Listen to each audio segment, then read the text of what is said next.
With the release of any new Pokemon game, there is always mountain loads of things to not only just discuss and talk, but also to theorize about. Regardless of if it's the Pokemon, the characters, or hell, even the region, Pokemon games always deliver, and Scarlet and Violet are absolutely no exceptions. These games are absolutely jam-packed full of things that could be deeper looked into, but today I want to theorize about what could potentially be further explored or even looked upon in DLC. And to do this, we're going to be taking a look at a couple of books that can be found scattered throughout the region. So with that being said, let's jump right on into it.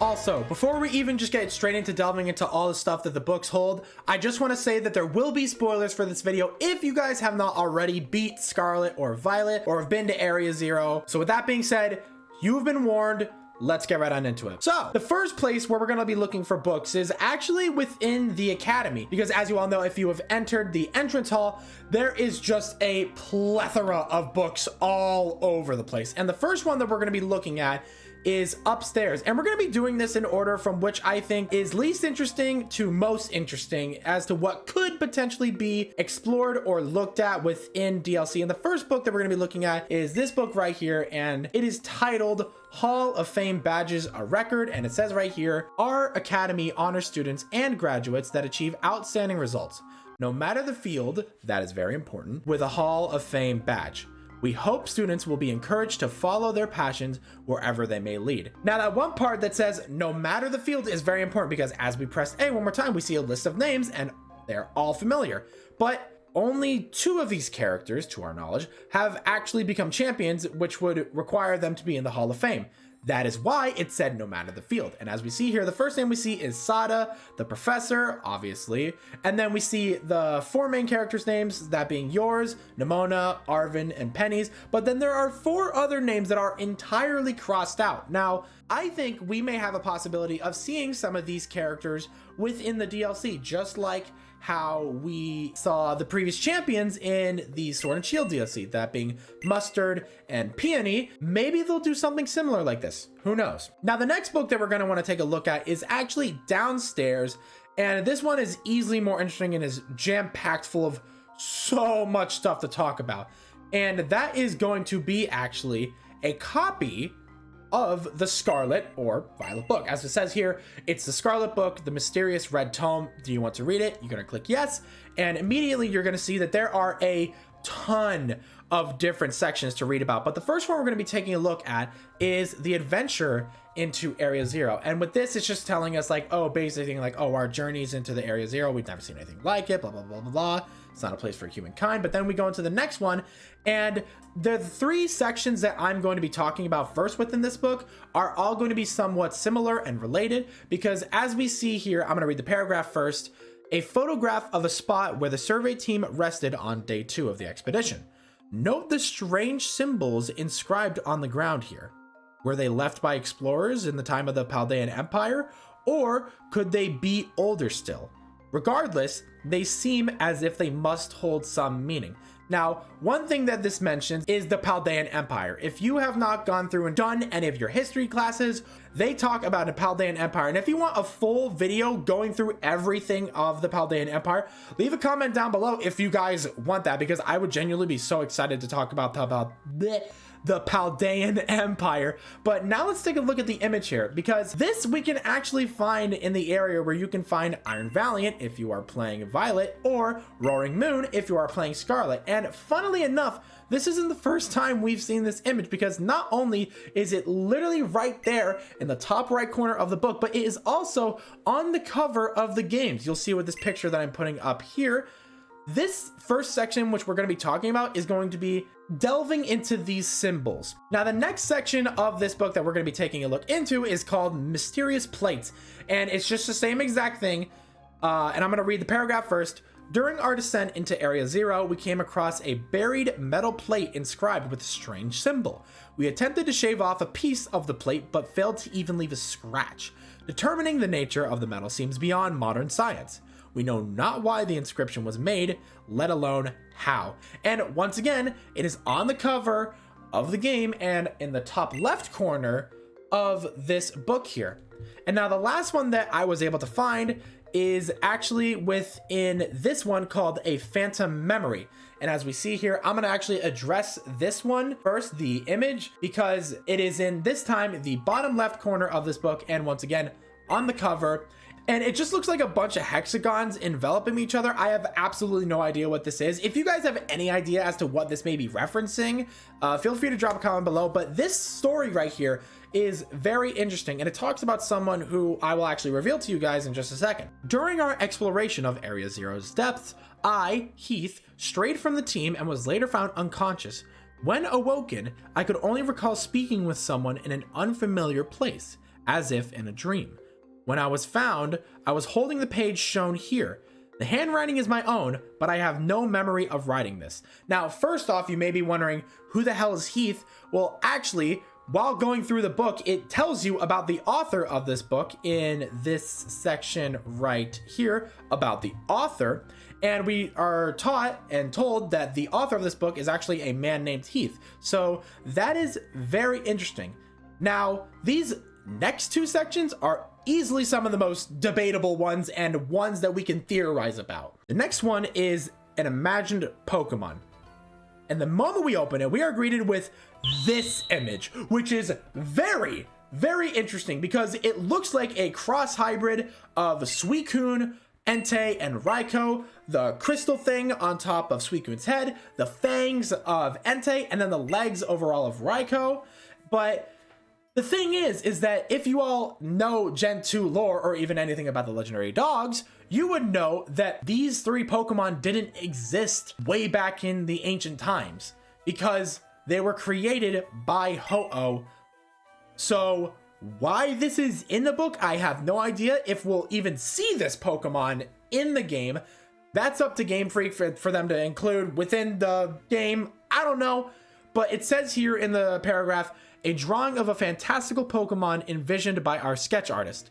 The size and ferocity of the strange Pokemon that dwell within Area Zero's lower reaches tickled the artist's imagination, prompting this sketch of what other species that inhabit these depths might look like. Now, here's the thing.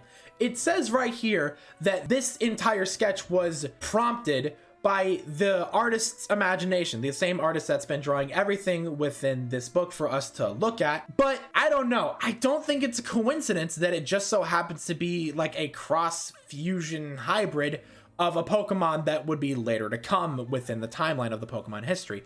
And funnily enough, if you are playing Pokemon Violet, you will not see this image. Instead, you will see this image, which is very much so resemblance of a cross fusion of the Swords of Justice. To me, it looks like it has the body of Virizion and maybe the head of Cobalion and the thick, tough legs of Terrakion. I think that both of these could be maybe past Paradox and future Paradox forms of Pokemon that may potentially be shown or even put in the game in future DLC. But this one's a bit up for debate, just because, as I said, these were made from an artist's imagination. But once again, I think it is very interesting that this artist would just so happen to sketch Pokemon that look like other Pokemon from different regions as if they were fused. So what do you all think about this? Because these two Pokemon, or at least these sketches, are very interesting. And these are obviously supposed to be the dogs and then the Swords of Justice. So what do you make of this? Because this is genuinely very interesting. And now we are on to the last section of this book. And I genuinely believe that this section does show stuff that we will see in DLC. And actually, this section takes us to the last and next book that we'll be looking at in this game. And that section is the very last one, called, what I'm assuming says, a disc Pokemon.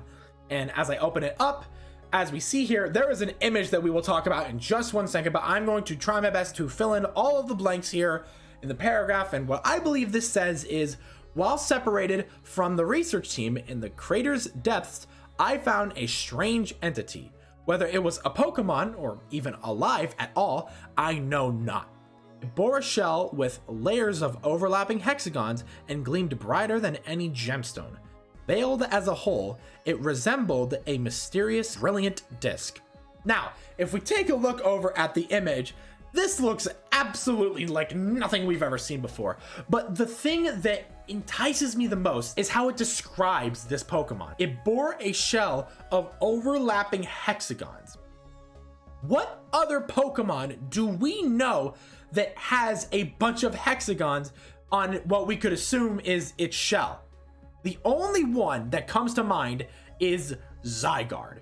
Now, you may be asking, oh, well, why would Zygarde be gleaming brighter than any gemstone?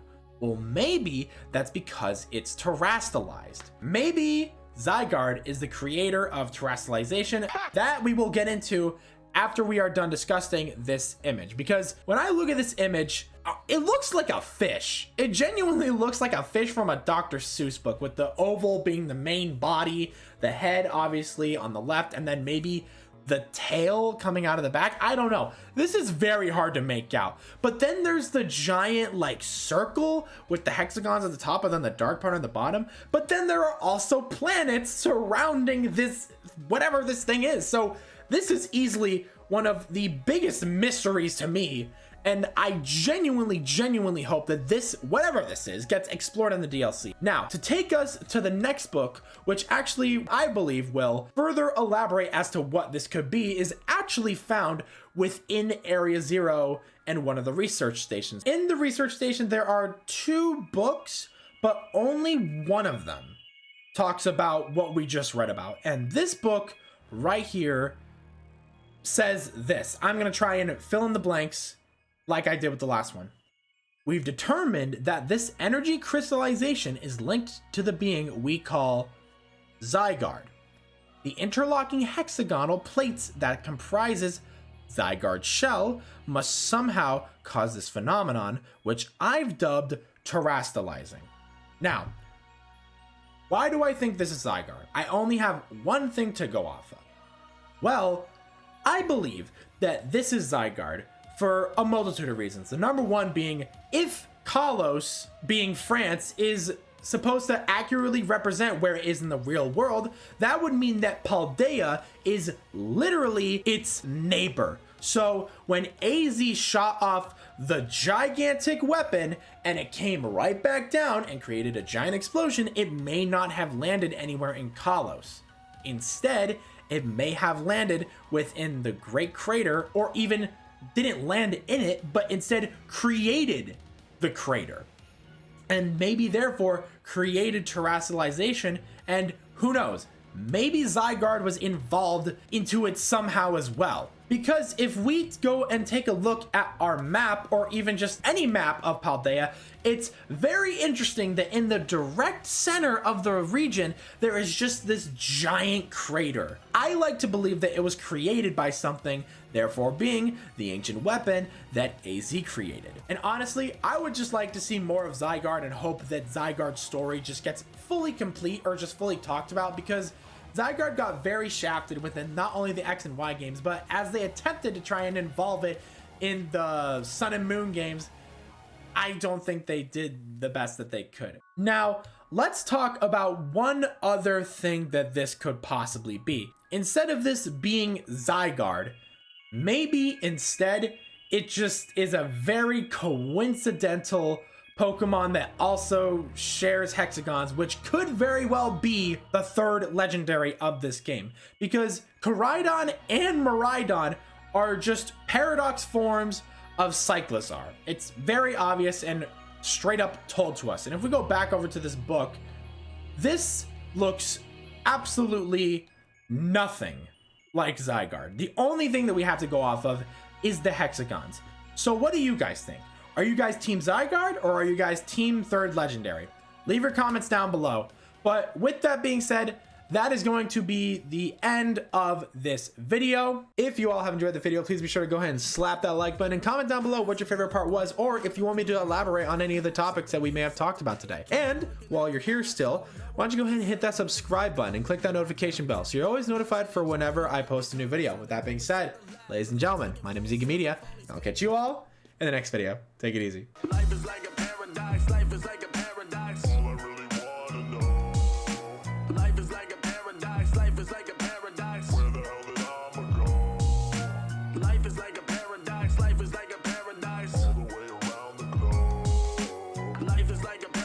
paradise. Life is